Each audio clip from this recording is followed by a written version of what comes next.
first, it's time for me to get stuck into my rally challenge. Once again, my driving skills are going to get pushed right to their limit and probably beyond. But fortunately, I have a top man to keep me company and hopefully keep me on the road. Rally co-driving legend, Nicky Grist. So Nicky, here's the situation. I've got to learn some new conditions, learn a 4-kilometre special stage all in about half a day, and then take on a rally champion called Champion and try to beat his time. What are the chances? You're a professional driver. I have every confidence in you, Tiff, but to be honest, it's going to be really difficult. Our host for this most demanding of encounters is the Below Zero Ice Driving School. It's run by Tuthill Porsche, who are world-renowned for preparing classic Porsche 911s for rally competition. We borrowed a car of theirs a while back when we took part in a similar rally challenge. It opens. Oh, mega! Come on!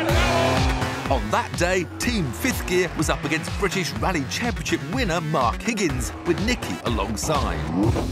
We lost, but not by much. Trouble was, today's challenge threw another huge spoke in the wheel. Ice. A surface us Brits get very little opportunity to drive on, let alone race on. And to heap on the pressure, I'd be up against this man, Ryan Champion. Runner-up to Mark Higgins in the British Championship and Rally Sprint Champion, he's a regular instructor at this driving school. So it's fair to say he's pretty familiar with the conditions and the cars.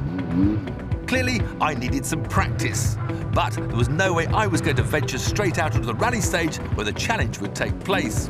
It was 4 kilometres of pure hell that would punish me and my £80,000 Porsche mercilessly if I put so much as a wheel wrong.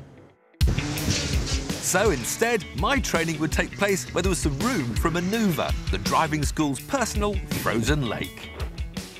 Not a lot of grip.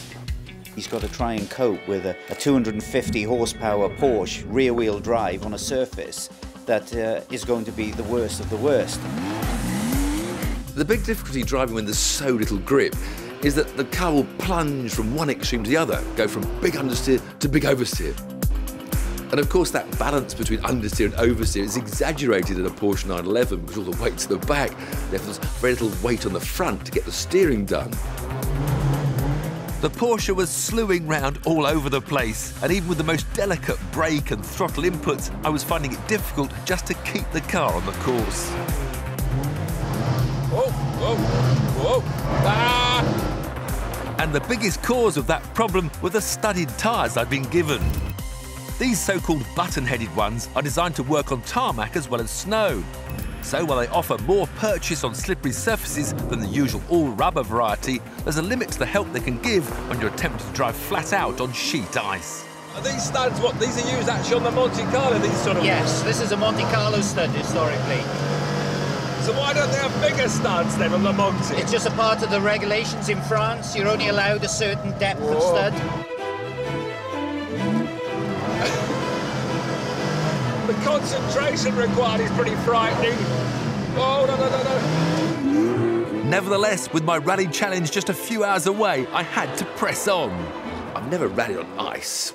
Well, if you've only got a limited time to learn, my theory is you quickly get to the limit, maybe beyond, to find out where the grip is.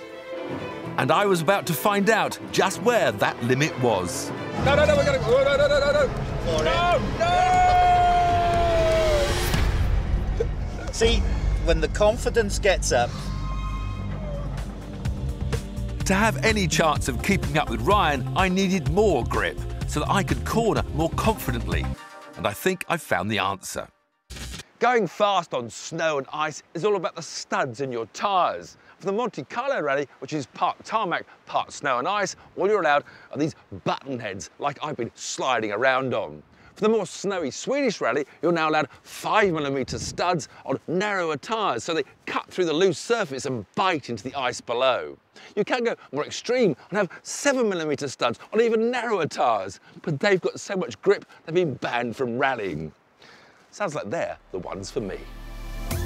So that's what we fitted. But before I went back onto the ice, I needed to know whether the new tyres would give me a competitive chance against Ryan. So we sent him out to record a lap time. Ready, go. The extra speed on those long studs is so immediately visible. It looks a bit too fast to beat. Ryan routinely drives these cars on both types of tyres, so he knows precisely how much more grip the long studs provide. We can get a lot more purchase, we can move the car on the brakes, drift the car in. Still got to be a little bit patient with the car and just feel for the traction. Coming up to the faster section, get a good exit here. Ready. And over the finish line. Hey. 1:31.59. And there's no way that Tiff's going to be able to beat that. Sorry, Tiff and all that. Probably not, Nicky, but any improvement over my earlier test session would be a bonus. How long are these studs then? These are now 7mm, so you're going to see a world of difference. It's still icy, Nicky. Yeah. You're going to have 7 times the grip. Really? Well, we were about to find out, because in true rally fashion, I wouldn't be allowed any practice, but would be timed on my very first run. Ready, go. I'm not ready at all. I got full throttle, Nicky. I've never had full throttle all day. Well, I put him on the biggest spikes. Inevitably, he was going to go quicker. But you can almost feel the spikes on the street squirming underneath the tyre. They certainly did make a difference, and you could see almost immediately his confidence started to grow, and he was a lot more aggressive. You get so much less wheel spin, the engine revs aren't just wailing away. Now the handling was far less big understeer to big oversteer. The car was much more neutral, the back didn't have to go out so far. Don't get too cocky, don't get too cocky, stop what she's turning. Slippy corner, slippy corner. You could feel the steering as you turned when you wanted it to. The braking was improved. It was a dramatic increase. I couldn't believe the difference. Flick it left. So much more confidence inspiring. Well, Ryan can't be going much quicker, it's ridiculous. I'm right on the ragged edge everywhere. Ah! Nicely done. Full throttle in third, now brake, Tiff. Second, first, tip the clutch, grab the handbrake, throttle, clutch, go, finish line. Ready, stop! So, Then Ryan again. 1.32.29. That meant I was just 0.7 of a second slower than Ryan over the mile-long course. Pick a corner, turn the steering in, bury the throttle, and that voluptuous derriere is all yours to play with.